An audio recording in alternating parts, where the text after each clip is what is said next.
K코인 미래다 2부 이어가도록 하겠습니다.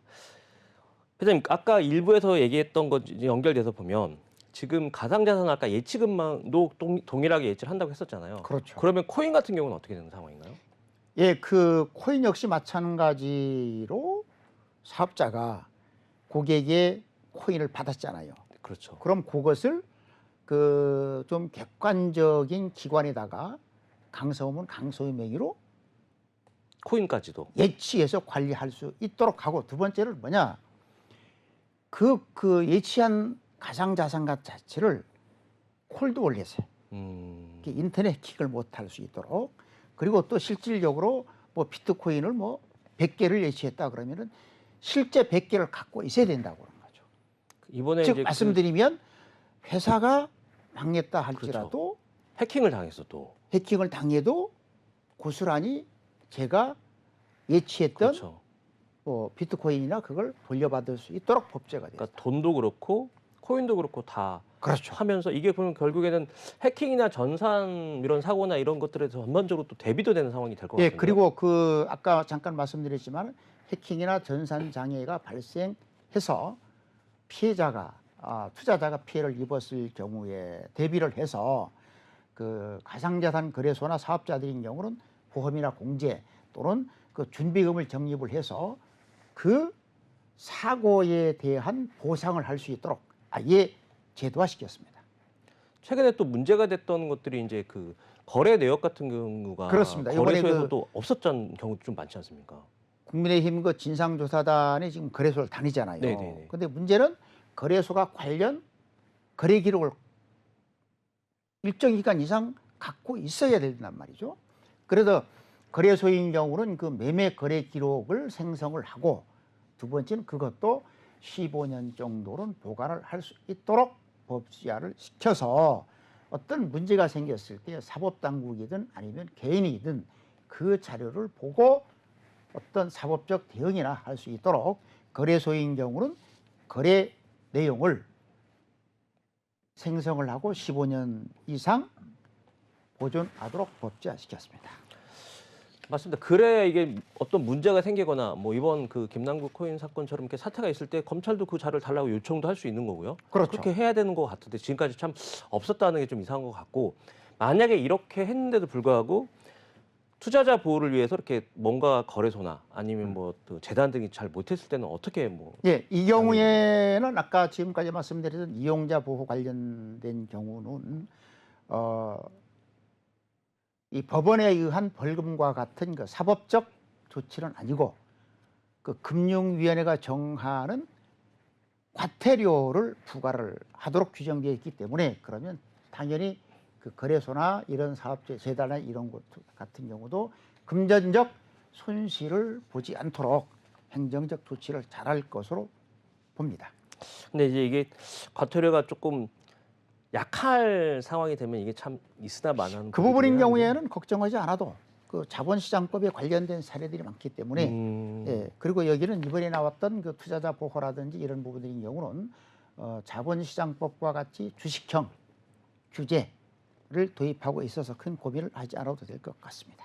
자, 투자자들이 가장 문제 되게 이제 그 어떤 상황들이나 거래소에 문제가 됐을 때 가장 울분을 토하는 게 저희가 지금 자전거래나 자전거래 펌핑 이런 것들을 가장 투자자들이 되게 이렇게 열받아하는 상황들인데. 아니 열받는 게 아니라 눈 뜨고 당하는 거죠. 그렇죠. 그러니까 이런 것들에 대해서 좀 강한 규제가 이번에 좀 있었나요? 예.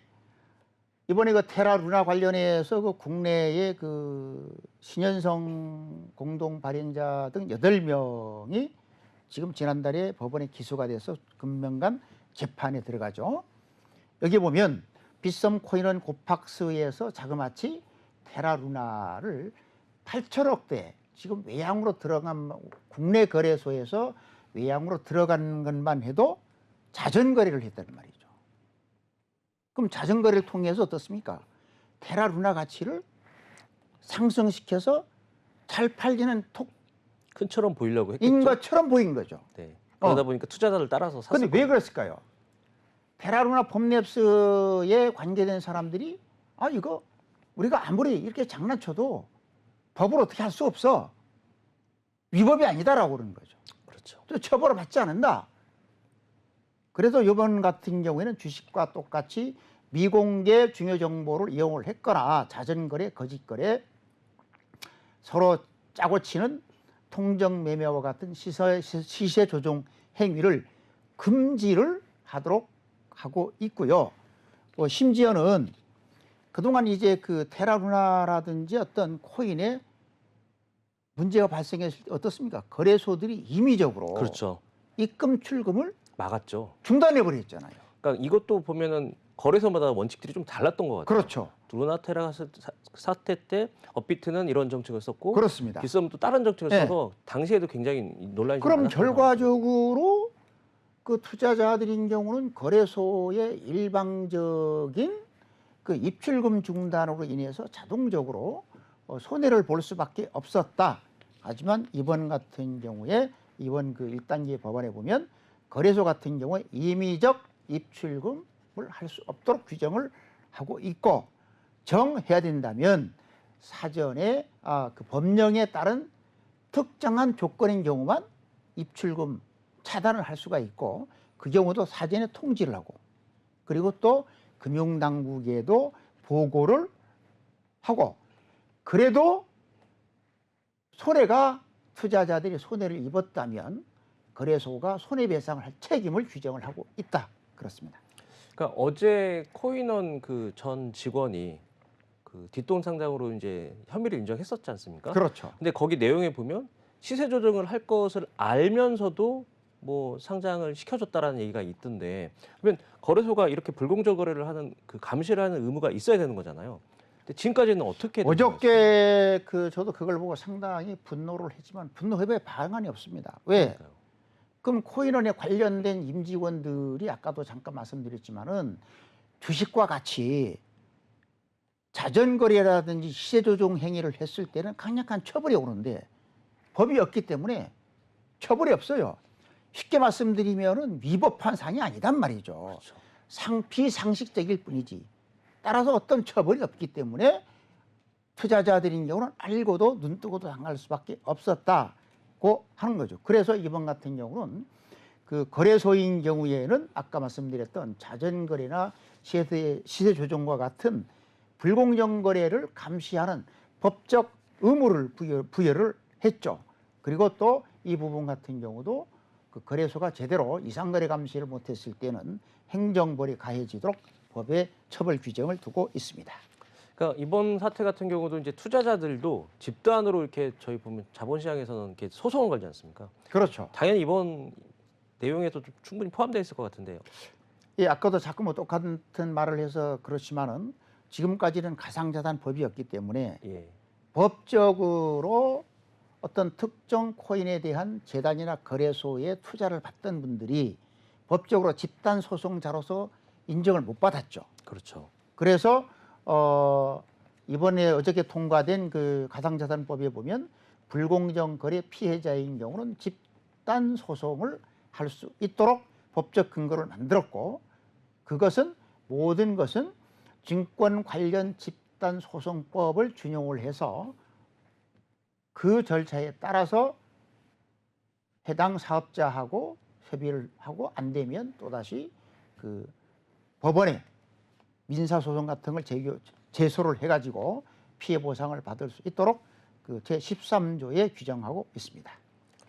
그러면 당국에서도 분명히 이 내용을 같이 포괄적으로 하면서 이렇게 규제할 수 있는 상황들이 좀 있어야 되는데. 예, 우선은 그 예, 두 가지로 어떨까요? 볼 수가 있습니다. 우선 이런 이번에 어저께 국회를 통과한 가상자산법 1단계법에 보면 그 법 16조에 의해서 금융당국이 뭐 우선 시정명령 같은 것뿐만 아니라 영업의 전부 또는 일부 정지, 그리고 또 해당되는 임원들에 대한 해임 권고 또는 정직, 면직 요구까지도 할 수가 있고요. 그리고 우리가 가장 중요한 부분은 법적으로 어떻게 처벌이 되느냐 하는 것은 자본시장법에 의해서 주식과 똑같은 규정을 갖다 적용을 했습니다. 그럼 이제 그 제19조의 벌칙을 규정을 하고 있는데, 미공개 정보를 이용했거나 자전거래 시세 조정 등 불공정 거래를 한 경우 최저 1년 이상 유기징역입니다. 그리고 그 벌어들인 돈 수익이나 손실 회피액의 3배에서 5배 정도까지의 벌금. 하지만 또 그 피해 금액이 50억까지 갈 경우는 3년 이상 위기징역. 그리고 50억을 넘으면 최대 무기징역까지 구형하도록 되어 있습니다. 그럼 여기서 이제 시세조정 등록의 불공정 거래를 했을 때의 당사자들의 처벌이 첫 번째는 아까 말씀드린 것처럼 피해 금액에 따라서 1년 이상, 3년 이상, 5년 이상 무기징역까지죠. 그리고 두 번째는 그 벌어들인 돈의 3배나 5배 미만의 벌금. 또 하나 더 있습니다. 거기다가 징역형을 처할 경우는 10년 이하의 자격 정지. 또 하나 더 있어요. 법 20조에 보면은 5년 이상 무기징역이나 이렇게 할 경우 같은 경우에는 그 불공정 거래로 얻어진 수익, 재산, 그거를 몰수나 추징까지 할 수 있도록 되는 거죠. 자, 1번은 징역, 2번은 3배에서 5배의 벌금, 그리고 얻어진 재산에 대한 몰수, 그리고 또 하나 더 있죠. 자격 정지. 또 하나 더 있죠. 해당되는 회사, 그리고 관련된 임직원에 대한 처벌까지 2중, 3중까지도 처벌을 할 수 있기 때문에 어설프게 앞으로는 지금까지와 같은 자전거래나 시세조정 행위는 할 수가 없다. 하지만 여기서 고민이 있죠. 아직은 그 발행자, 재단을 가상자산법에서 다루지 않고 있기 그렇죠. 때문에 그 부분이 좀 많이 빠져 있는 것 같긴 합니다. 네, 그것은 내년도 정기국회에서 다루면서 2026년도 가서야 시행되다 보니까 발행자에 대한 규제는 2년 반 정도의 입법 공백이 있어서 이 부분인 경우는 우리 이용자, 투자자 여러분들이 좀 앞으로 더 세심하게 투자를 할 때는 볼 필요가 있다는 부분이고, 그리고 두 번째 또 강조를 해드리고 싶은 것은 현재 그 관련 이 상장이나 발행 관련된 규정이 없다 보니까 정말 기준에 미달되는 스캠성 코인들이 너무 많다. 그래서 이제 제도권으로 진입하는 과정에서 우리가 이 시간에도 다뤘지만은 유럽연합 암호자산법에 보면은 상당히 그 토큰 상장 백서의 조건이 까다로웠죠. 6개 분야 최소 50개 항목이잖아요. 네네.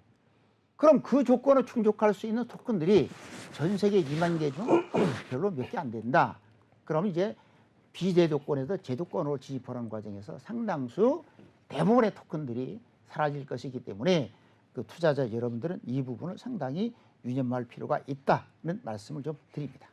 그러니까 이번에 그러니까 올 3월에 FIU에서 이제 그 거래소별로 이렇게 문제가 되는 어떤 사례를 이렇게 했었는데, 그때 5개 거래소의 그 과태료가 한 4억 9천 정도 나왔었던 걸로 기억합니다. 그러니까 즉 법적으로 굉장히 이제 과태료 수준도 낮았었고, 그다음에 처벌 규정도 양형이 낮다 보니 이게 아까 얘기한 손방망이 처벌이 아닐까라고 생각했는데, 그 부분은 이제 제가 네네. 그 보완 설명을 드리면 현재는 그 특정 자금 세탁 방지 전문법이잖아요. 그렇죠.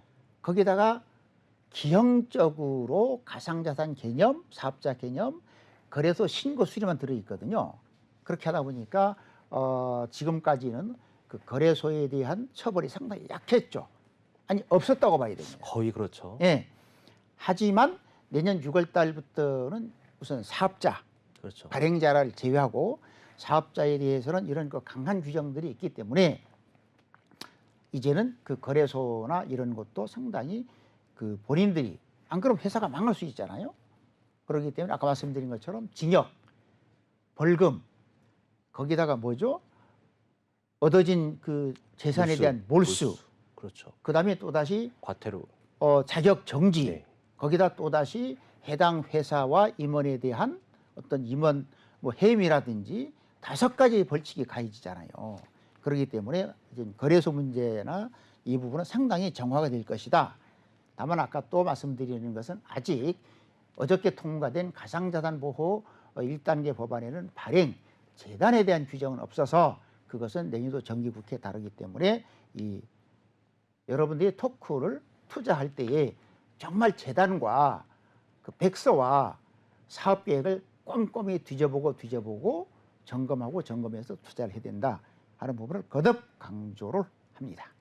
예, 정말 꿀팁인 것 같습니다. 네.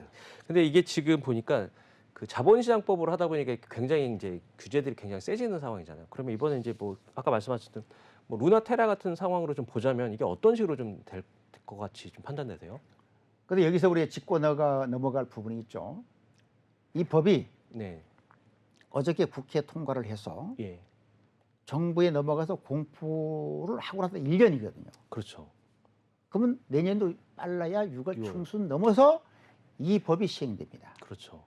그러면 현재 그 지난 4월 달에 검찰이 법원에 기소한 테라루나의 그 신현성 대표 등 8명인 경우는 이 법에 의한 처벌이 안 되죠. 그러니까요. 그럼 이제 검찰이 갖고 있는 비장의 무기는 뭐냐? 자본시장법 제4조 6항에 의한 투자계약 증권이다. 고 이미 검찰은 1000페이지 이상의 논문 수준의 검토를 해서 내린 결론이 증권형 토큰으로 보고 있습니다. 그러면 이번에 그 테라루나의 신현성 씨 등 8명에 대한 재판의 핵심은 검찰에서는 자본시장법에 의한 증권성 토큰이야. 그리고 또 반면에 신현성 씨 등 8명의 정말 돈을 많이 벌어놓으니까 화려한 변호인단을 구성했다고 언론이 나더라고요. 그럼 화려한 변호인단은 어떻게 됩니까? 자본시장법에 의한 증권성 토큰이 아니야. 그렇죠. 이 법원을 가지고 창과 방패가 이제 방패가 부딪히겠죠? 쨍그렁 부딪히는 거죠. 그리고 또 현재 그 안타깝게도 금융당국이 현재 시중에 유통 중인 토큰에 대한 증권성 판단을 미루다 보니까 이번에 테라루나를 법원에서 증권성으로 볼 것인가 안 볼 것인가의 그 결과가 대한민국 토큰 시장의 증권성 여부를 판단하는 아주 중요한 계기가 될 것이다는 말씀을 드립니다. 근데 여기서 좀 제가 궁금한 건 있는데 이게 지금 아까 말씀하셨던 것 중을 쭉 들어보면 아까 말씀 회장님께서 지금 거래소들이 이렇게 잘못을 한다고 한 부분에서는 이제 강한 규제가 생긴 거잖아요. 근데 지금 재단 같은 경우는 좀 없다고 얘기를 하셨는데 없습니다. 근데 한편으로 또 보면 검찰 입장에서 보면 이게 문제가 되는 코인들을 증권성으로 검토할 수 있는 어떤 아까 말씀하신 루나테라가 이제 어떤 사례가 된다고 얘기를 하면 재단에 있는 어떤 그 안 좋은 상황들이 되면 이거를 증권으로 또 볼 수 있는 확률이 좀 많아질 것 같아요. 그래서 지금 그 사회적 이번에 그 김남국 의원의 코인 논란으로 이슈된 토큰이 뭐죠? 위믹스. 그렇죠. 이믹스도 그렇고. 위믹스 토큰인 경우는 이미 언론 보도를 보면 검찰에서 테라루나처럼 증권성인지 여부를 검토를 하고 있다.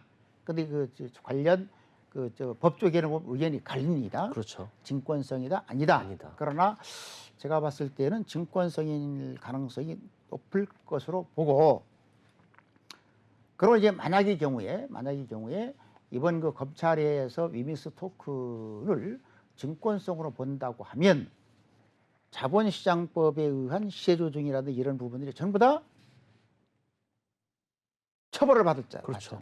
처벌할 수 있는 상황들이 되게 많아지는 그렇죠. 거고. 아까 말씀드린 것처럼 우선 일단은 징역, 이번은 벌금, 세 번에는 얻어진 금액에 대한 몰수, 그리고 자격 정지, 그리고 회사와 회사 임직원에 대한 어떤 면직이라든지 구속 조치에 5개의 벌이 가해지거든요. 그래서 이제 시중에서의 초미의 관심은 검찰이 위믹스 토큰을 증권성으로 볼 것이냐 아니냐, 그리고 또 위믹스 재단에서도 뭐 엄청 방어를 하겠죠, 또. 아니 이것은 방어를 해서 될 사항이 아니고요. 왜? 이미 나와 있던 백서를 보고 판단을 하는 거기 때문에 어떤 그 새로운 상황을 가지고 판단하는 것이 아니라 검찰이나 법원은 미래의 내용을 보고 판단하는 것이 아니라 이미 있었던 것이 관련 법의 기준에 맞니 안 맞니를 따지는 거거든요. 있었던 과거 사실을 가지고. 그렇게 하기 때문에 이건 아마 그 검찰에서 테라루나의 증권성을 검토를 할 때 자그마치 1000페이지라고 하잖아요. 네네. 그러면 검찰의 경우는 그 토큰의 증권성에 대한 판단의 노하우가 상당히 쌓여 있다. 그래도 관심이 상당히 높은데 지금 그 법조계에서는 의견들이 갈리고 있어서 많은 사람들이 초미의 관심이고, 그럼 아까 말씀드린 것처럼 테라루나는 이미 검찰은 증권성으로 받고 이믹스까지 검찰이 증권성으로 볼 것이냐 말 것이냐, 그리고 두 번째는 법원이 미국의 법원처럼 증권성으로 인정을 할 것이냐 말 것이냐 초미 관심이죠. 왜 그러냐? 미국 법원인 경우는 이미 테라루나를 증권법에 의한 투자계약 증권으로 보고 사전에 증권거래위원회에다가 등록하지 않은 미등록 증권으로 위법하다고 해서 지금 법원에 제소를 해서 네, 재판이 맞습니다. 진행 중이거든요. 네네. 다만 금융당국에서 하는 얘기는 미국 증권법에 의한 증권의 개념과 한국 자본시장법의 증권의 개념이 좀 다르다고 해서 이번에 테라루나 그리고 위믹스의 증권성에 대한 법원의 판단이 대한민국 토큰 시장에 또다시 새로운 획을 그을 것이기 때문에 많은 분들이 초미의 관심을 갖고 있습니다. K코인 미래단은 오늘 그 강성우 회장님과 굉장히 좋은 말씀을 나눴습니다. 회장님 감사합니다. 네,